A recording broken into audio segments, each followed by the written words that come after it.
इन चुनाव में योगी सरकार को आईना दिखाया गया। यूपी के लोगों ने, हमारे हिंदू भाइयों ने और तमाम मुसलमानों ने, हिंदू मुस्लिम सिख ईसाई तमाम यूपी के लोगों ने योगी आदित्यनाथ को आईना दिखा दिया कि देखो, नफरत का चेहरा लेकर तुम कामयाब नहीं हो सकते। योगी आदित्यनाथ और यूपी के जो नेता हैं बीजेपी के, मुसलमानों के खिलाफ जहरीले बयानात की वजह से औंधे मुंह गिरे। जो हमारे यूपी के हिंदू हमारे भाई हैं, उनको ये बात नफरत का खेल खेल खेल कर समझ में आ गई। ये सिर्फ और सिर्फ हिंदू मुसलमान करके हमें नमाज से डराकर, मुसलमानों से डराकर, मुसलमानों को हमें दिखाकर, उनकी मस्जिदों को दिखाकर, मंदिर का टूटने का डर दिखाकर हमसे हमारा हक ही छीन लिया। मेन मुद्दों पर बात नहीं और सारी फर्जी चीज़ों पे, फर्जी डर पर ये चुनाव जीतने की कोशिश कर रहे हैं। रिजल्ट आपके सामने है। इसके बाद ऐसा लग रहा था कि योगी आदित्यनाथ जी के जो सुर हैं वो बदलेंगे। ऐसा लग रहा था कि अब हो सकता है नफरत का खेल ख़त्म हो जाए। ऐसा लग रहा था कि सबका साथ सबका विकास सच्चा नारा बन जाए। लेकिन मेरे दोस्तों, ईद के इस अवसर पर एक बार फिर से क्लियर कर दिया है योगी जी ने कि ऐसा कुछ नहीं है। मुसलमानों से एक बार फिर से सौतेला रवैया अपनाते हुए नमाज का डर जताया है। दोस्तों, मुसलमानों में एक सीधे सादी बात होती है कि जो शैतान होगा उसे भाई नमाज से बहुत तकलीफ़ होगी। हमारे यहाँ कहते हैं शैतान बहकाता है जब इंसान अच्छा काम करने की कोशिश करता है। आज तक यही होता आ रहा था कि बीजेपी मुसलमानों को दबा रही थी, लेकिन इस बार ऐसा लग रहा था कि हो सकता है कि अब योगी आदित्यनाथ जी की सरकार मुसलमानों के साथ अपना रवैया नरम रखे। मुसलमानों के कुछ गिने चुने त्यौहार होते हैं भाई, इतना होता ही नहीं है कुछ हमारे बीच। ईद बकरीद सबसे इम्पोर्टेंट होता है। अब ये बकरीद जो आई है, ऐसे में बकरीद से 2 दिन पहले ही योगी आदित्यनाथ जी ने हाई लेवल की मीटिंग करी। ऐसी मीटिंग जैसे कोई आतंकवादी घटना होने वाली है। और मीटिंग करने के बाद आदेश दिया है शासन प्रशासन को कि बकरीद की नमाज मस्जिद के अंदर ही होनी चाहिए, एक भी नमाजी बाहर नहीं होना चाहिए। और इतना योगी जी को नमाज का डर, इतना नमाज का डर, इतना नमाज का डर कि प्रशासन से सार्वजनिक तौर पर कहलवा दिया गया है तमाम मौलाना लोग से, इमाम से बातचीत करके कि आप भले ही 2 बार नमाज पढ़ाइए, 2 बार, लेकिन मस्जिद से एक भी व्यक्ति बाहर नहीं होना चाहिए। मुसलमानों को दूसरे श्रेणी का नागरिक बनाने की अभी भी योगी जी कोशिश कर रहे हैं। भाजपा अभी भी यही कोशिश कर रही है। सूपड़ा साफ होने के कदम है ये। मैं फिर से बोल रहा हूं, इनको लग रहा था कि हम नफरत का खेल खेल के जीत जाएंगे और नफरत की वजह से ये इनके हार मुंह पर लगी है। लेकिन फिर भी समझ में नहीं आ रहा है, मुसलमानों से इतनी नफरत और इतनी खतरनाक नफरत। ज़रा सोच के देखिए। सबसे पहली बात कि जब हमारे हिंदू भाइयों का 85वां त्यौहार आता है, उसमें एक मुसलमान भी ऑब्जेक्शन नहीं करता है। रात भर डीजे बजेगा, 11 बजे के बाद भी डीजे बजेगा, जागरण के नाम पर रात भर शोर होगा, लेकिन मुसलमान को कोई तकलीफ नहीं होता है। मुसलमान ऑब्जेक्शन नहीं करता है, क्योंकि मुसलमान जानता है कि हाँ, आस्था किसे कहते हैं, अपने मज़हब से प्यार करना किसे कहते हैं। और ये हमारा मुल्क एक खूबसूरत गुलदस्ता है, जिस गुलदस्ते में हज़ारों तरह के और हज़ारों रंग के फूल हैं। मिलकर रहना है, यही भारत की खूबसूरती है। ज़्यादा दूर मत जाइए। ये जो कांवड़िया जाते हैं, तो आपने पूरे मुल्क में देखा है कि हाईवे तक आधे ब्लॉक हो जाते हैं। जगह जगह पर कैंप लगा हुआ होता है। यही योगी आदित्यनाथ जी अपने हाथों से कांवड़ियों पर हेलीकॉप्टर से फूल बरसाते हैं और मुसलमानों को कहते हैं कि मस्जिद से ये बाहर ना आ जाएं। साल में 2 ईद आती है, ईद बकरीद, उसमें भी योगी आदित्यनाथ जी को ये है कि कोई मस्जिद से बाहर ना आ जाए, सड़क पर नमाज ना हो। सड़क पूरे देश की आधी ब्लॉक हो जाएगी कांवड़ियों के लिए, जो हमारे कांवड़िया भाई जाते हैं उनके लिए पूरा ट्रैफिक ब्लॉक होगा, ट्रैफिक डाइवर्ट होगा। यूपी पुलिस और देश की पुलिस ऐसे उनके आगे नतमस्तक रहेगी। योगी आदित्यनाथ जी उन पर फूल फेंकेंगे। यूपी के डीएसपी, एसपी, बड़े बड़े जो प्रशासन हैं कांवड़ियों की सेवा में लगेंगे। मुसलमान ऑब्जेक्शन नहीं करता है ना, ऑब्जेक्शन हमें करना है, मतलब हमें हमारे अधिकार से है। अगर मस्जिद फुल हो गई है और 4 लोग बाहर 10 मिनट की नमाज पढ़ लिए, किस हिंदू को प्रॉब्लम है? प्रॉब्लम किसी को नहीं है। ये मानसिकता बीजेपी ने बनाई है, ये मानसिकता बीजेपी ने ही बनाई है। अब मेरे दोस्तों यूपी पुलिस का बयान सुन लीजिए कि यूपी पुलिस से क्या कहा है योगी आदित्यनाथ जी ने, सुनिए। इसके अवसर तमाम हमारे मुस्लिम भाई नमाज अदा करते हैं, उसके वजह से वो कुर्बानी अदा करते हैं। इसके संबंध जो निर्देश हैं, जो प्रशासन द्वारा निर्देश दिए गए हैं और कल माननीय मुख्यमंत्री ने BBC के माध्यम से तमाम अधिकारियों को निर्देश दिए हैं, वो 2-3 मुख्य हैं।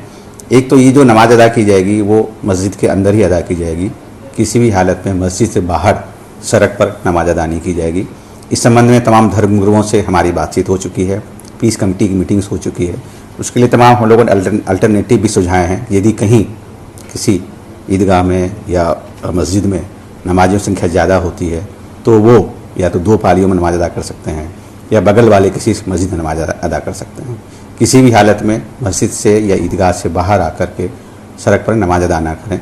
इसके लिए हमारी सारी व्यवस्था भी की जा रही है। हम लोग ड्रोन का इस्तेमाल करेंगे, वीडियोग्राफी इस्तेमाल करेंगे। सुन लिया, ये नमाज का डर देखिए, ड्रोन से नजर रखी जाएगी तो कोई नमाजी बाहर तो नहीं है।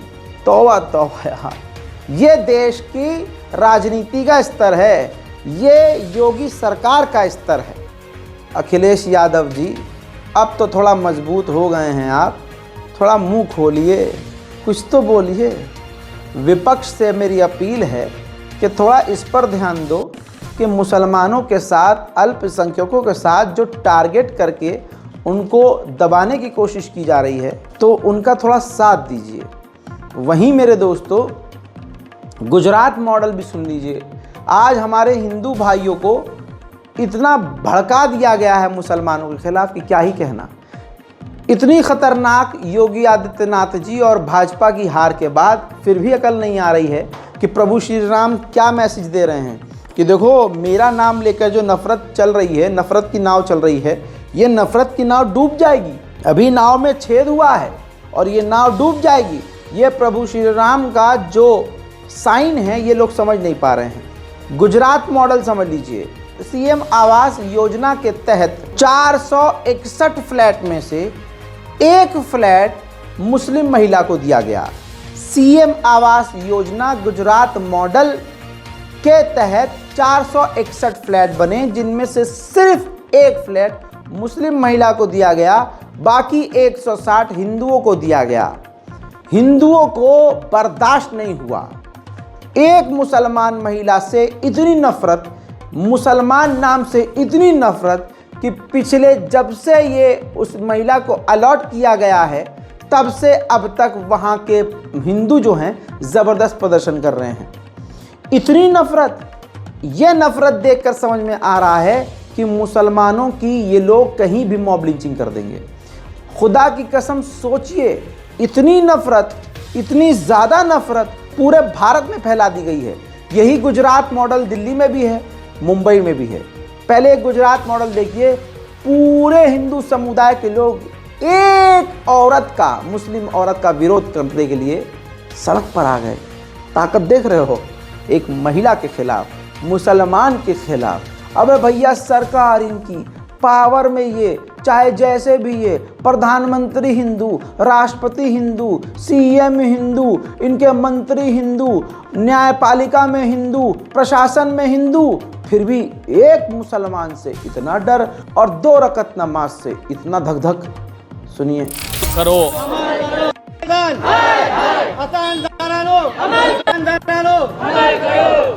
श्री राम, जय श्री राम, जय श्री राम, जय श्री राम, जय श्री राम, जय श्री राम, जय श्री राम, जय श्री राम। તો આપણે અન્ય લાભાર્થીઓ સાથે વાત કરીશું અને જાણીશું તેમનો આ બાબતે શું વિરોધ છે, શું કહેશો. મુખ્યમંત્રી આવાસ યોજનાની આ મોટનાથ રેસિડેન્સી છે, આજે તમામ લાભાર્થીઓ એકત્ર થયા છે, કઈ બાબતનો વિરોધ થઈ રહ્યો છે ને આ બાબતે ક્યાં ક્યાં રજૂઆત કરવામાં આવેલી છે અગાઉ? હું મોટનાથ રેસિડેન્સીમાં રહું છું. અહીંયા લગભગ 462 જેવા મકાનો ફાળવવામાં આવે છે. આખો એરિયા જે છે નરણી એરિયા આખો અસાંધારામાં આવે છે. હવે અસાંધારા એટલે તમારે હિન્દુ અને મુસ્લિમના જે એરિયાઓ છે એ પ્રમાણે ફાળવણી કરવામાં આવે. હવે અમે જે મોટનાથ રેસિડેન્સીમાં દીદી રહેવા મળે, હવે અહીંયા એક જ મકાન. देख लिया दोस्तों, कितनी नफरत है मुसलमानों से. अभी भी अकल नहीं आ रही है, अभी भी नफरत का खेल मोदी जी खिलवा रहे हैं.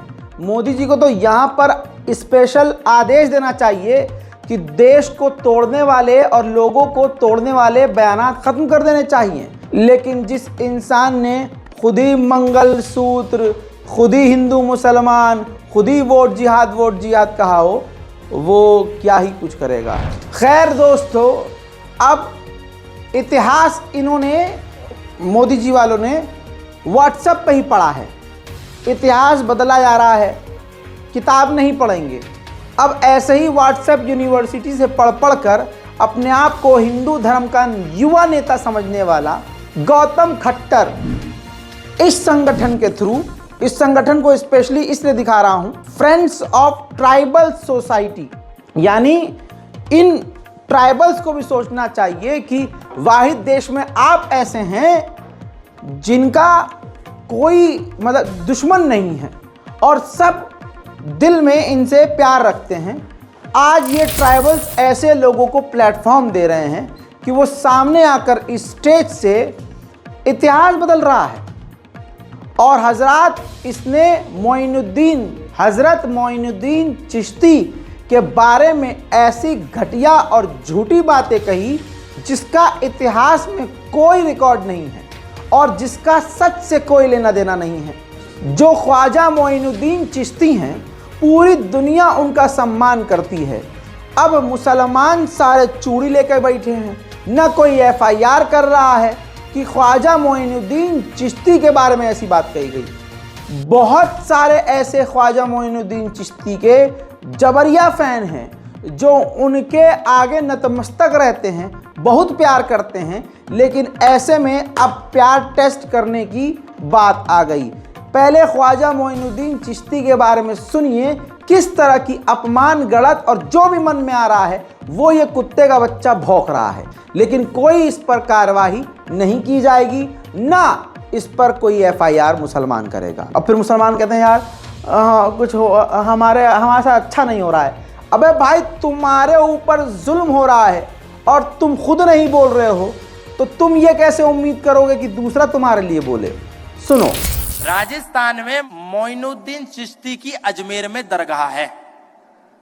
99.9% मोइनुद्दीन चिश्ती की दरगाह पर जाकर के माथा टेक करके अमन और चैन की चादर चढ़ाने वाला यदि कोई है तो वो सनातन धर्मी है. लेकिन कभी भी सनातन धर्मी जानने का प्रयास नहीं करता कि उस मोइनुद्दीन चिश्ती की दरगाह के नीचे जो मुर्दा गड़ा हुआ है मोइनुद्दीन का, आखिर उस मोइनुद्दीन का इतिहास क्या था. आखिर वो मोइनुद्दीन था कौन था. आपके राजस्थान के गौरव पृथ्वीराज चौहान की हत्या कराने वाला था. पृथ्वीराज चौहान के परिवार की बहन और बेटियों की अस्मिता को लूटने वाला था. हमने क्या करा, अपने विनाशक की उपासना स्थली बना करके वहां जाकर के माथा टेकने लगे. हमारे दादू ने कहा कि दादू दुनिया बावरी, कब्रे पूजे ऊत और जिनको कीड़े खा गए उनसे मांगे पूत. हम सनातन धर्मी राम को छोड़ करके, कृष्ण को छोड़ करके, हनुमान को छोड़ करके, भगवती जानकी को छोड़ करके, वेद को छोड़ करके मोइनुद्दीन चिश्ती नाम के लुटेरे बर्बर आतंकवादी की कब्र पर माथा फोड़ रहे हैं. और उन्होंने हमारे पृथ्वीराज चौहान के साथ क्या किया आपको मालूम है क्या? गजनी में ले जा करके पृथ्वीराज चौहान को मारा, उसकी आंखें फोड़ दी, उसको यातनाएं दी, उस पर बर्बरता की, उसके साथ जास्ती करी, उसके शरीर की बोटी बोटी को चिमटे से खींच लिया. और जब पृथ्वीराज चौहान के शरीर में से प्राणांत हो गया, उनका देहावसान हो गया, तो उनके उस मृत शरीर को ले जाकर के एक मस्जिद के बाहर गाड़ दिया. और गाड़ने के बाद उसके ऊपर मिट्टी डाल दी और मिट्टी डाल करके हमारे सम्राट पृथ्वीराज चौहान की उस मिट्टी नुमा कच्ची समाधि के ऊपर एक जूता टेक दिया और बोला मुसलमानों से कि जब भी तुम मस्जिद के अंदर अल्लाह ताला को नमाज अता करने जाना तो इस जूते को इस आकृति पर पीटना और तब अंदर इबादत करने जाना। सोचिए, हमने अपने NG आचार्य और मराठा कॉलेज महाराष्ट्र में, अभी कुछ वक्त पहले मैंने आपको बताया था कि यहाँ मुसलमान लड़कियों से कहा गया कि बुर्का पहन के मत आओ, क्योंकि भाई जिनके घर में वो अपनी बेटियों को, अपनी बहनों को नंगा देख देख कर बड़े हुए और उनको नंगा ही देखने की आदत है, सड़कों पर चलती हुई लड़कियों को गंदी निगाह से देखने की आदत है, ऐसे में मुसलमान लड़की हिजाब करके जा रही हैं, न वो शक्ल पहचान पा रहे हैं, न जिस्म के वो हिस्से देख पा रहे हैं, न उनको मज़ा आ रहा है।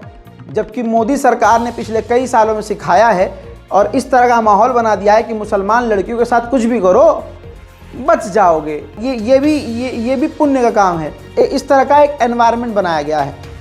अब उस कॉलेज के प्रशासन के लोग और वहाँ के जो दूसरे लोग हैं वो लड़कियों को हिजाब उतारने को कहने लगे, क्लास में बैठने से मना कर दिया, लेक्चर लेने से इनकार कर दिया कि लेक्चर नहीं ले सकते आप। ये आप देखिए गंदगी है, गंदगी, इस्लामोफोबिया ज़बरदस्त लेवल पर है। अभी भी ये अकल नहीं आ रही है सरकार को कि ये जो हमारे मुंह पर थप्पड़ पड़ा है हार का और ये लंगड़ी सरकार बनी है वो क्यों बनी है, क्योंकि नफरत की नाव लंबे समय तक नहीं तैरती है।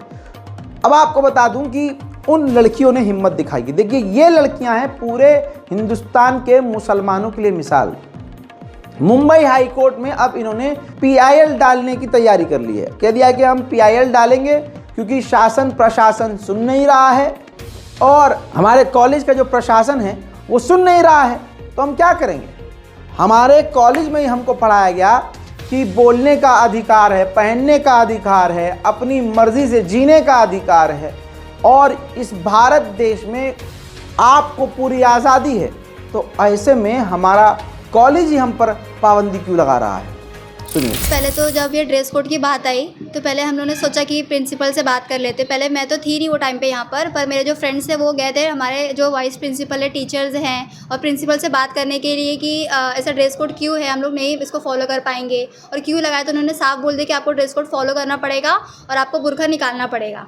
फिर वहाँ से भी बात नहीं बनी, फिर प्रिंसिपल से बात हुई, मैनेजमेंट से बात हुई, पर वहाँ से कुछ आउटकम ही नहीं आ रहा था अच्छा कुछ, क्या हमारे हक में कुछ आए। बस वो हमें एक तारीख दे जा रहे या बात कर रहे कि हम बात करेंगे, बताएंगे, कुछ आउटकम ही नहीं आ रहा है ना वहाँ से। तो फिर हम क्या करेंगे। अभी कॉलेज भी चालू हो गया, फिर वो प्रेशर कर रहे हैं हमारे ऊपर कि अब बुर्का निकाले, क्लास में नहीं बैठना है, लेक्चर नहीं अटेंड करना है। तो अभी क्या करेंगे। हमारे पास लास्ट ऑप्शन वहाँ पे कोर्ट ही जाना था ना। अब हमने पढ़ा है, जब FC हमारे कॉलेज में पढ़ाया जाता है ना, अब हमें FC पढ़ाया गया है, जब हमें राइट्स बताया गया है, जब वो खुद ही हमें सब राइट्स बता रहे हैं तो हम पढ़ रहे हैं। जब वहाँ पर हमारे पास इतना तो दिमाग है कि हम जब वो पढ़ रहे हैं तो हम इम्प्लीमेंट भी करें ना अपनी ज़िंदगी में। अब जब आप ही हमें पढ़ा रहे हो कि हमारे पास राइट है, हमें क्या पहनना है, हमें कैसे आना है, हमें क्या करना है, जब आप ही पढ़ा रहे हो तो हम क्यों नहीं आवाज़ उठाएंगे इस बारे में। जब हमारे बुरखे के ऊपर टारगेट किया गया है, जब हमें पता है कि हमारे पास राइट है, अगर हम इसके बारे में बोलेंगे तो हमारे हक में फैसला आएगा ही। और जब हमारे फंडामेंटल राइट्स है, कॉन्स्टिट्यूशन में है कि अगर हमारे ऊपर कुछ भी वॉल्यूशन हो रहा है हमारे राइट्स का, तो हम उस पर आवाज़ उठाएंगे तो हमारे हक में फैसला आएगा। तो हमारे पास लास्ट ऑप्शन यही था कि हम हाई कोर्ट जाएँ और वहाँ से हमारे जो भी राइट्स है उनकी बात रखें वहाँ पर। और मुझे तो पूरा यकीन है कि कोर्ट में हमारे हक में ही फैसला आएगा, क्योंकि कॉलेज के पास कोई रीज़न नहीं है ये ड्रेस कोड लाने का और हमारे पास 10 रीज़न है कि ये इस ड्रेस कोड को हटाने का, क्योंकि हमारे पास बहुत सारे फंडामेंटल राइट्स हैं। प्रिंसिपल से जब बात हुई थी उन्होंने तो साफ मना कर दिया था इस बात पे जाने के लिए। और हमने कहीं भी अपने कॉलेज टीचर से बात की कि मतलब वो हमें सपोर्ट करे, लेकिन वो भी क्या करे, जब प्रिंसिपल का रूल आ गया तो वो भी मजबूर है, वो भी कुछ नहीं कर सकते। तो हमें बस कोर्ट का रास्ता नज़र आया। तो हम मेरे दोस्तों कुछ बदल गए हैं, कुछ वैसे के वैसे ही हैं। बदलने वालों में जो बदला है वो सुधीर चौधरी है, लेकिन इसका मतलब ये नहीं है कि वो अच्छा हो गया। उसके तमाम नफरतिया बयान आप याद रखिएगा। देश में आज जो नफरत का माहौल है उसमें गोदी मीडिया के एंकरों का बड़ा अहम किरदार है, लेकिन अब सुधीर चौधरी के सुर बदल गए हैं, औकात में वापस आ रहा है। RSS और जो बीजेपी के बीच खाई खुदी है, दरार पड़ी है, मैंने तो बहुत पहले बोल दिया था, लेकिन अब हमारी बात पर मोहर सुधीर चौधरी लगा रहा है और साफ कह रहा है, मतलब आरएसएस का पक्ष ले रहा है, मोदी सरकार पर सवाल खड़े कर रहा है और ऐसी ऐसी बात कह रहा है कि साफ ऐसा लग रहा है कि अब मोदी जी की तरफ से बिस्किट इसके पास नहीं पहुंच रहे हैं, या फिर इसको डर पैदा हो गया है, क्योंकि ये तो विपक्ष को कुछ मान ही नहीं रहे थे, लेकिन शायद ये भविष्य देख रहा है कि आने वाले समय में अगर अभी नहीं सुधरा तो सुधीर को अच्छे से सुधार दिया जाएगा। अब इनके सुर्ये हो गए हैं। बीजेपी और आरएसएस के मतभेद अब सार्वजनिक हो चुके हैं। किसी ने पहले कल्पना भी नहीं की थी कि कभी बीजेपी और संघ के बीच इस तरह के रिश्ते बनेंगे, रिश्तों में इस तरह की खटास आ जाएगी, क्योंकि बीजेपी वो पार्टी है जिसने आरएसएस की कोख से जन्म लिया है।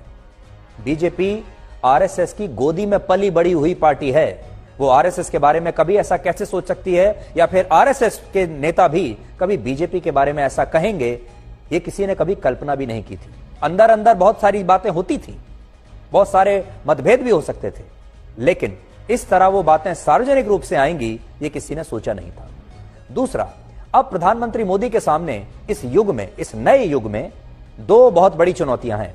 इनमें पहली चुनौती है एनडीए की गठबंधन सरकार को चलाना, यह खुद एक बहुत बड़ी चुनौती है, लेकिन उससे भी बड़ी चुनौती है आरएसएस के साथ समन्वय बैठाकर आगे बढ़ना। तो ये दो चुनौतियां उनके लिए अब आने वाले समय में है। और इस पूरे घटनाक्रम को देखकर ऐसा लगता है कि प्रधानमंत्री मोदी के लिए इस बार नीतीश कुमार और चंद्रबाबू नायडू को एक साथ चलना शायद कम मुश्किल होगा, लेकिन संघ के साथ ये काम कुछ ज्यादा मुश्किल भरा हो सकता है, क्योंकि हजरात मोहतरम, सुधीर चौधरी का ये वीडियो देख के ज्यादा खुश होने की जरूरत नहीं है। ये तो बिन पेंदी के लौटे हैं, कल को ये फिर अपनी औकात में लौट जाएं तो भाई साहब क्या ही भरोसा, कभी ये उधर हैं कभी ये उधर हैं। लेकिन कमाल ये है कि भाजपा अभी भी नफरत की राजनीति छोड़ना नहीं चाह रही है। अब मैं यही कहूँगा बीजेपी से कि यार, अगर आप चाहते हो कि लंबे समय तक रहो तो मुसलमानों को आपसे दिक्कत नहीं है, न मुसलमान तुमसे कुछ मांग रहा है सिवाय बराबरी के, सिवाय मोहब्बत के, सिवाय ईमानदारी के। आप ईमानदारी से सबको एक नज़र से देखिए, मुसलमानों को आपसे कोई मतलब नहीं। आपको जी भर के प्यार मिलेगा मुसलमानों का और आपसे कोई दिक्कत भी नहीं है। लेकिन जो एक तरफा आप मुसलमानों को दबा रहे हैं, छांट रहे हैं, ये चीज़ हमारे खुद जो माँ की पेट से जन्मे हिंदू हैं ना, जिनका खून भी हिंदू है, उनको पसंद नहीं आ रहा है, लेकिन समझ में नहीं आ रही है। लेकिन कमाल ये है कि खुद मोदी जी कह रहे थे, याद है ना, जब मोदी जी ने कहा था रिजल्ट से 2 दिन पहले, मुझे अफसोस है इस बात का कि इस बार तो विपक्ष होगा ही नहीं, विपक्ष जो है वो मजबूत नहीं बल्कि होगा ही नहीं। ये इस बात का मुझे दुख है, विपक्ष जब मजबूत होता है, लो जी अब विपक्ष ऐसा मजबूत हुआ कि मोदी सरकार ही लंगड़ी हो गई। अब सुनिए, विपक्ष का जलवा ये देख लो, अभी से ये है उप सभापति जो है मांग की है कि हम अपना बनाएंगे। भाई आप सभापति जो मेन है अपना बनाइए, क्योंकि भाई आप सत्ता में है, कोई बात नहीं, लेकिन उप सभापति हमारा होना चाहिए, क्योंकि जानते हैं ना पार्लियामेंट के जो स्पीकर हैं वो भाजपा के होंगे, और वो भाजपा के होंगे तो भाजपा को ही सुनेंगे, दूसरों को बोलने का मौका नहीं देंगे। लेकिन इस बार इंडिया गठबंधन पूरी इंडिया वाली ताकत दिखा रहा है और कह दिया है कि सुनिए, हमारे पास भी अच्छी सीटें हैं, आप अपना सभापति रखिए, उप सभापति हमारा होगा। ये बात सुनने के बाद हड़कंप मचा हुआ है भाजपा में। देखिए, गोदी मीडिया की ही रिपोर्ट से जान लीजिए। बड़ी खबर का रुख करेंगे। लोकसभा स्पीकर चुनाव पर सूत्रों से बड़ी खबर निकल कर आ रही है। डिप्टी स्पीकर की मांग कर रहा है विपक्ष। मांग न मानने पर अपना स्पीकर उम्मीदवार उतारेगा।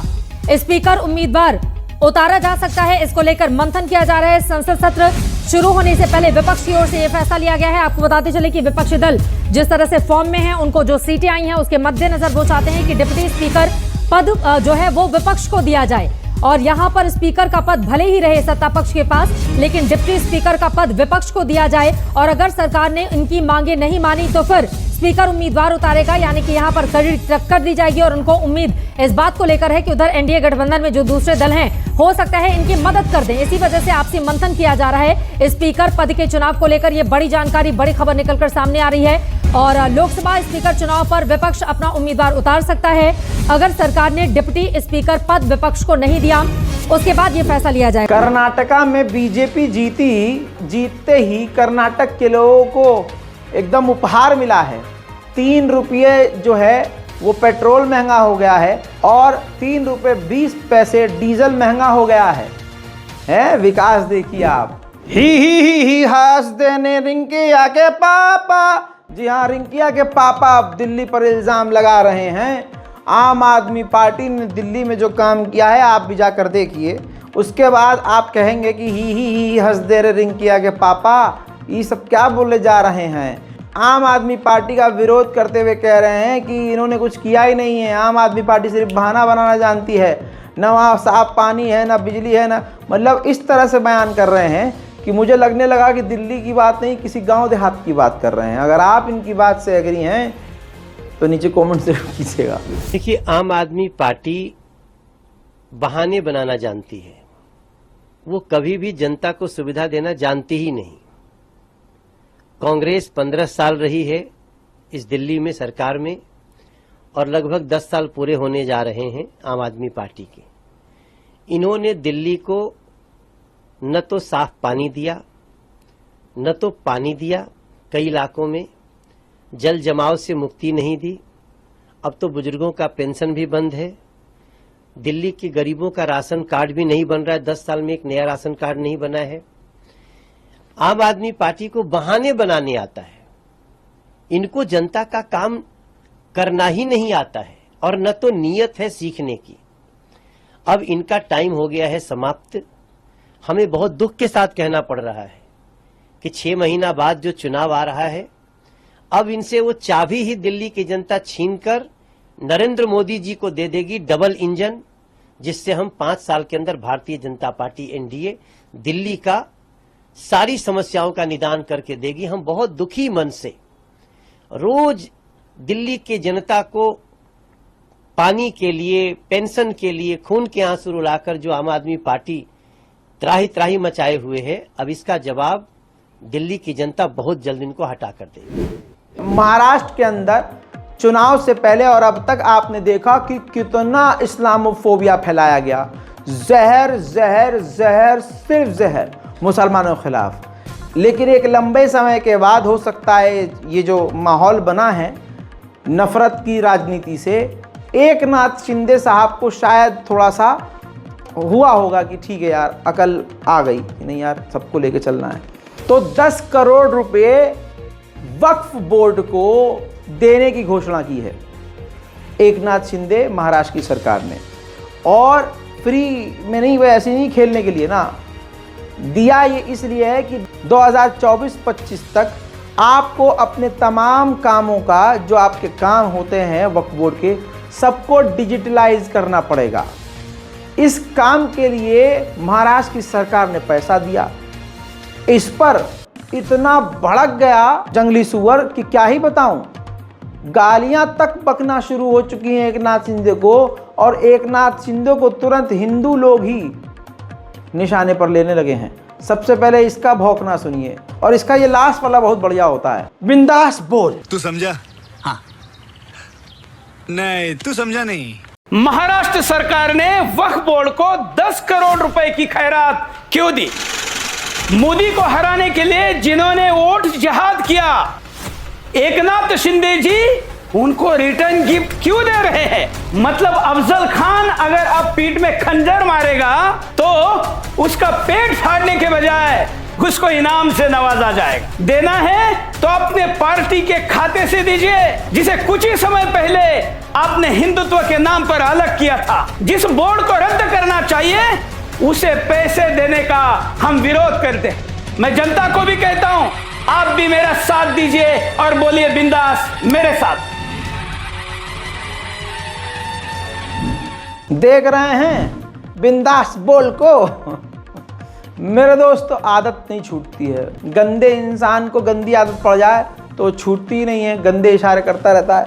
अब मेरे दोस्तों ईवीएम पर एलन मस्क ने बड़ी बात कही है। एलन मस्क ने कहा कि ईवीएम सिस्टम को ही ख़त्म कर देना चाहिए क्योंकि ईवीएम हैक होने का खतरा रहता है। एनसीपी महाराष्ट्र के जो शरद पवार हैं, उन्होंने मोदी का शुक्रिया अदा किया है चुटकी लेते हुए। कहा कि हम शुक्रिया अदा करते हैं मोदी जी का, जहां जहां मोदी जी गए वहां पर हम जीत गए। योगी आदित्यनाथ जी की सरकार का क्या ही कहना, रस्सी जल गई, बल नहीं गए और अकल भी नहीं आ रही है। ये तस्वीर देखिए, कुकरेल नदी प्रोजेक्ट के बहाने, ये गाजा की तस्वीर नहीं है, देखिए पूरा तबाह हुआ इलाका जो आपको नज़र आ रहा है। ऐसा नहीं लग रहा है आपको कि ये गाजा या फिलिस्तीन का मंजर है या सीरिया का, ना ना ना। कुकरेल नदी के आसपास जो बसावट बताई जा रही है, ये उसके तबाही का मंजर है जिसे बिल्डोज़र से तोड़ा गया है। और मेरे हिंदू भाइयों याद रखिएगा, इसमें सिर्फ मुसलमानों का मकान नहीं है, ज़्यादातर हिंदू भाइयों का मकान है। आज बहुसंख्यक समाज का इंसान मुसलमानों को फंसाने के लिए अपने मंदिर तक में तोड़फोड़ कर देता है। ये नफरत का लेवल हो गया है। मुजफ्फरनगर में यूपी पुलिस को बड़ी कामयाबी मिली और मैं यूपी पुलिस का दिल से शुक्रिया अदा करता हूँ। दोस्तों, मुजफ्फरनगर में शिव मंदिर के अंदर भगवान शिव जी की मूर्ति को खंडित कर दिया, नुकसान पहुंचा दिया, इलाके में तनाव हो गया। यूपी पुलिस ने मामला संभालते हुए आनन फानन जो है इंक्वायरी करी और जो व्यक्ति गिरफ्तार किया उसका नाम पता है क्या निकला? मनोज। खबर यह है कि मनोज शराब के नशे में था और जाकर अपने भगवान की मूर्ति को तोड़ दिया।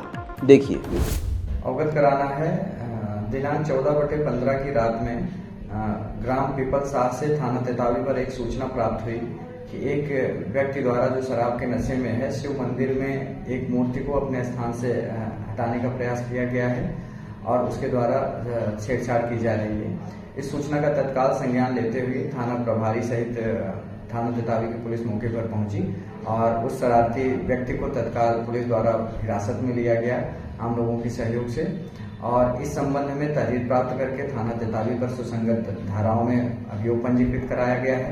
मेरे द्वारा भी घटनास्थल का निरीक्षण कर रात में ही आसपास के लोगों से बातचीत की गई। कानून व्यवस्था की स्थिति सामान्य है और अभियुक्त के विरुद्ध अग्रिम वैधानिक कार्यवाही सुनिश्चित की जा रही है। भैया, हमारे यहाँ भी मुसलमानों में भी एक से बढ़कर एक खचरा है, एक से बढ़कर एक निब्बा। 2 रुपया कमाई नहीं, दिमाग में पढ़ाई नहीं, जिंदगी झंडबा, ससुरा फिर भी घमंडबा।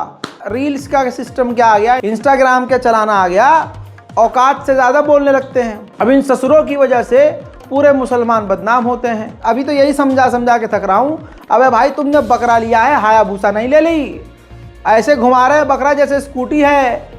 मर्सिडीज बेंज ले ली इन्होंने, जी क्लास ले ली इन्होंने। ओ भाई साहब, पूछो मत, गली में चौड़े होकर चले जा रहे हैं, किसी इंसान को इंसान नहीं समझ रहे हैं। अभी हमारी गली में इतने ऊंचे ऊंचे बकरे लेके ऐसे घूम रहे हैं लोग कि पूछो मत, भाई साहब पता नहीं क्या ले आए।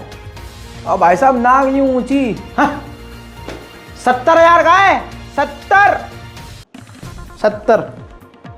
और अगर आप नहीं भी पूछेंगे, इग्नोर भी कर देंगे तो पकड़ के देखो हम बकरा लाए हैं। अबे तो भाई क्या करें, अबे देखो जरा बकरा लाए हैं पूरे 1 लाख का, तो अबे हम क्या करें, अब देखो तो सही।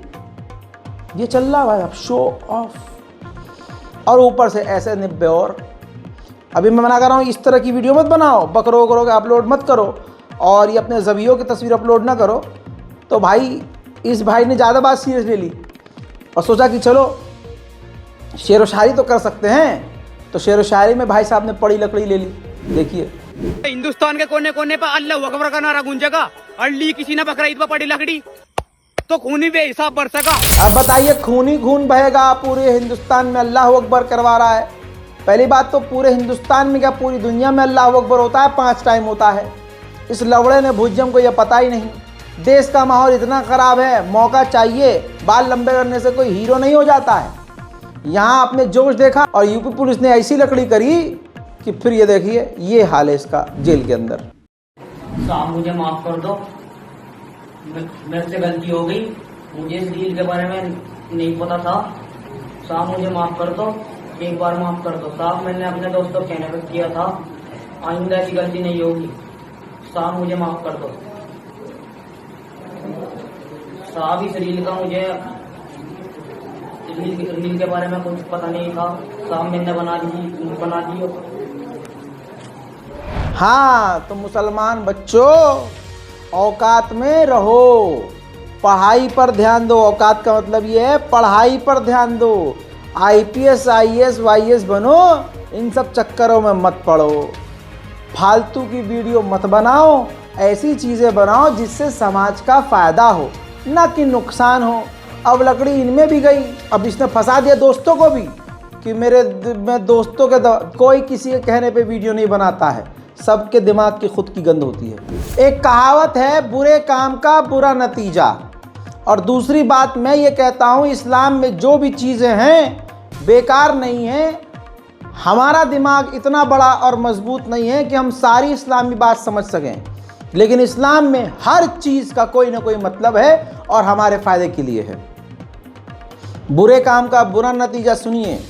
आगरा में एक लड़की बिना शादी के 1 साल से लिव इन रिलेशनशिप में रह रही थी।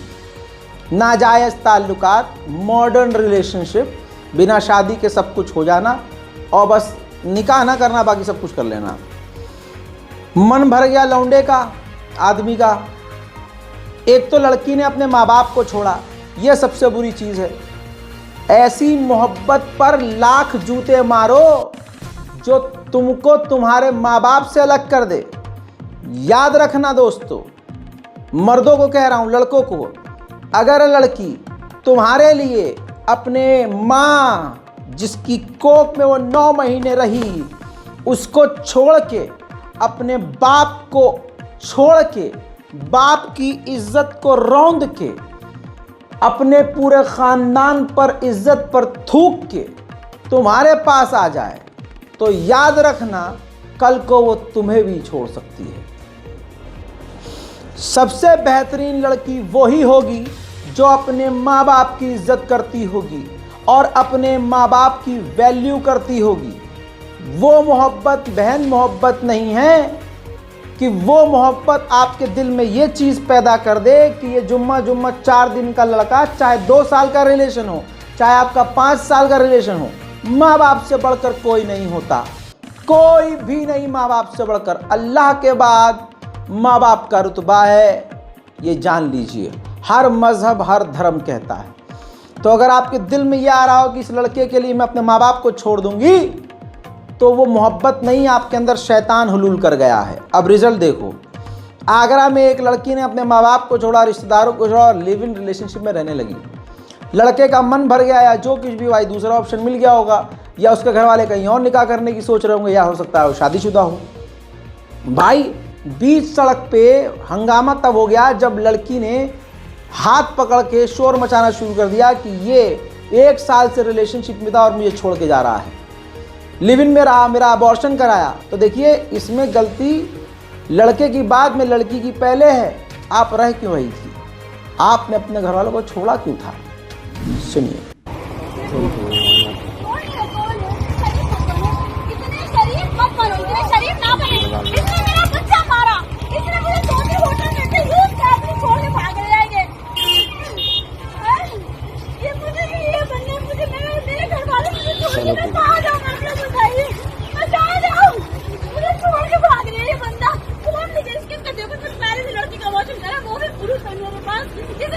प्यार का मतलब ये भी नहीं होता कि आप अपने आप को नुकसान पहुंचा दो। अगर कोई शख्स आपसे प्यार करता है, वो नहीं चाहेगा कि आपको नुकसान पहुंचे। लेकिन ये फिल्मों की वजह से, टीवी में जो गंदी गंदी चीज़ें आ रही हैं, अभी से नहीं पहले से ही ये दिखाया जाता है कि अरे यार आशिक ने जान दे दी, अरे यार उस लड़की के लिए उसने जान दे दी।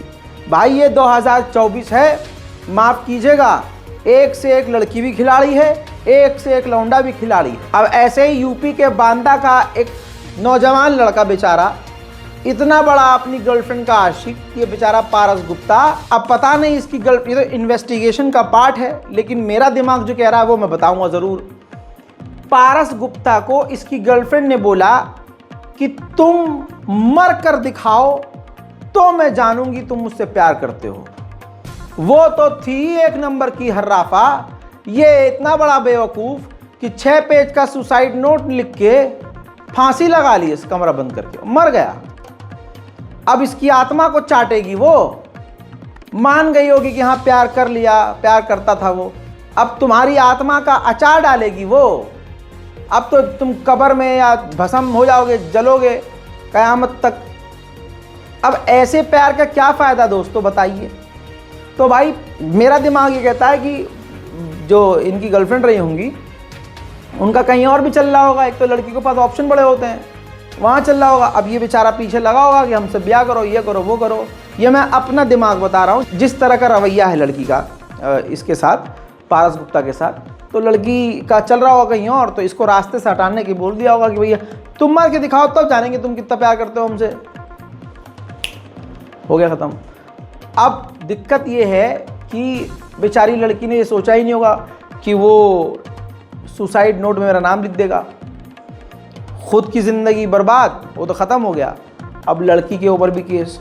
तो भाई प्यार जो है सुकून का नाम है, प्यार टेंशन का नाम नहीं है। प्यार में अगर आपको टेंशन, दिक्कत, बेचैनी, बेकरारी हो रही है, बेकरारी वो नहीं जो गाने में बोले, नहीं, जो नींद छिन जा रही है, परेशान हो, टेंशन, ये बुरा ना मान जाए, वो बुरा ना मान जाए, वो इस बात से नाराज़ ना हो जाए, मेरे बाबू ने खाना खाया, तुम नहीं खाओगे तो मैं भी नहीं खाऊंगा। जबकि सुअर ने खुद खा रखा होता है 4 प्लेट बिरयानी, और उधर भी खा चुकी होती है वो लौंडिया, लेकिन बस ये निब्बा निब्बा वाली चीज़ चल रही होती है। नहीं, ऐसा कुछ नहीं होता यार। देखो यार, प्यार का मतलब ये नहीं होता कि अपने आप को नुकसान पहुंचाओ, अपने आप को परेशान कर दो। लौंडिया नहीं मिल रही है या वो लौंडा तुम्हारी मोहब्बत तुमको नहीं मिल रही है तो मर जाओ। अबे माँ बाप के बारे में सोचो, भाई बहन के बारे में सोचो। दुनिया बहुत खूबसूरत है। अपने माँ बाप को टाइम दो, दोस्तों को टाइम दो, अपने आप से पहले प्यार करो। ये कौन सा तुगुआ मर गए। उधर मेरे दोस्तों एक ऑनलाइन चीज़ बड़ी चल रही है। आज हमारे घर की औरतें मोबाइल से ही सब कुछ कर लेती हैं। अब एक ऐप है ब्लिंकिट, जानते होंगे आप। ऐसे बहुत सारी कंपनी हैं जो घर तक डिलीवर करती हैं सारा सामान। ब्लिंकिट से एक महिला ने मैंगो शेक बनाने के लिए आइसक्रीम अमूल की मंगवाई। उसके अंदर पैक आइसक्रीम के अंदर जिंदा कनखजूरा मिल गया भैया, कनखजूरा जिंदा। मामला यूपी नोएडा का है। बता दूं, ऑनलाइन जो आप सामान मंगाते हैं, घर की औरतें, महिलाओं से मेरी अपील है, थोड़ा सा देखो, जानो और ख़ुद जाकर लेके आइए तो ज़्यादा बेहतर है। जितना हम ऑनलाइन डिपेंड हो रहे हैं, हमारी ज़िंदगी बर्बाद हो रही है। देखिए। ओह माय गॉड, ये मैंने बच्चों के लिए मैंगो शेक बनाने के लिए ब्लिंकिट से अभी थोड़ी देर पहले ये अमूल का आइसक्रीम मंगाया है। ये अब भी मंगाया है मैंने, ये पूरा बॉक्स। ये इस पे ये कनखजूरा मिला है मुझे, ये पूरा जमा पड़ा हुआ है इस पे आइसक्रीम पे। ये सील, अभी ये डब्बा, ये है अमूल का। ये है अमूल की लापरवाही। शुक्र है ये बॉक्स मैंने खोला। अगर बच्चे अपने मन से इस बॉक्स को खोल के खा लेते तो बच्चों के साथ बहुत बड़ी अनहोनी हो सकती थी। ये कुछ पता नहीं क्या है, कनखजूरा जैसा ही दिख रहा है। ये पूरा जमा पड़ा हुआ है आइसक्रीम से। ये है अमूल का आइसक्रीम, ये कनखजूरा इसमें निकला है।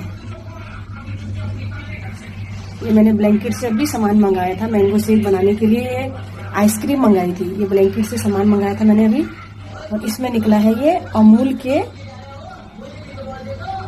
के ढक्कन पे चिपका हुआ मिला है। ये कल से अब तक इंस्टाग्राम पर हैशटैग भाभी जी ट्रेंड कर रहा था, इसलिए क्योंकि हमारे प्रधानमंत्री मोदी यानी हमारे देश का सरकारी दूल्हा अपनी सो कॉल्ड जो लोगों ने बनाया हुआ है परसेप्शन के मेलोनी जो है हमारी देश की दुल्हन है, इस वीडियो की वजह से, क्योंकि जो मेलोनी है उन्होंने मोदी जी के साथ बड़ा खूबसूरत वीडियो बनाया था। देखिए। Hello from the melody team.